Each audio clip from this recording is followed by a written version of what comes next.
הרבה זמן שאני כבר בשידוכים ולא רואה את הישועה.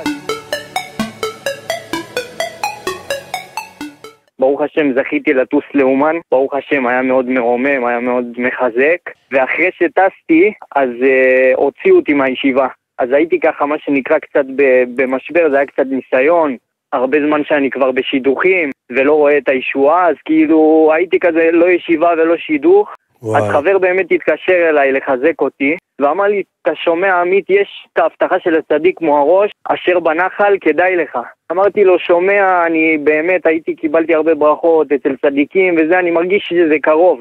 הכל בסדר, כאילו אני לא צריך את זה כרגע. אחרי זה עשיתי חושבים עם עצמי אחרי יום-יומיים, הרגשתי באמת יותר שאני ממש חייב את זה, שיש משהו כאילו שחוסם. באמת אפילו לא היה לי כסף, הוא היה מוכן להלוות לי את הכסף הזה, הוא אמר לי, מתי שלך תחזיר אפילו אחרי חתונה.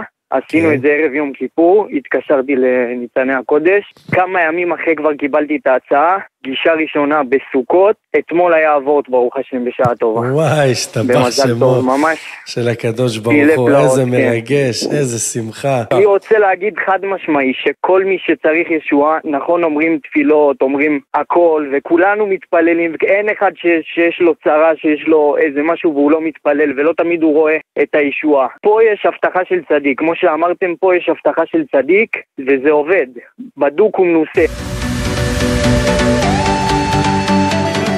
שכל מי שיעזור להדפיס כרך אחד של אשר בנחל יהיה לו ישועות גדולות.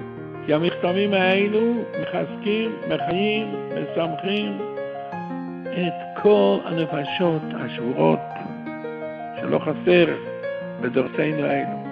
הצדיק המוהרוש כתב בצוואה שלו שחור על גבי לבן, שהוא מבטיח בהבטחה חזקה מאוד, שכל מי שישתתף להדפיס את הספר שלו, שאלות ותשובות אשר בנחל, אם הוא זקוק לנס, או לישועה, או לצאת חס ושלום מאיזושהי צרה, הוא מבטיח שיהיה לו נס וישועה בכל מה שהוא צריך, והוא כתב, ואני חזק בזה מאוד, כאלה שרוצים להתחתן, רווקים ורווקות, פקידת הכרות, אנשים רוצים לצאת מחובות, לקנות בית, אנשים רוצים שילדים שלהם יחזרו לדרך הטובה.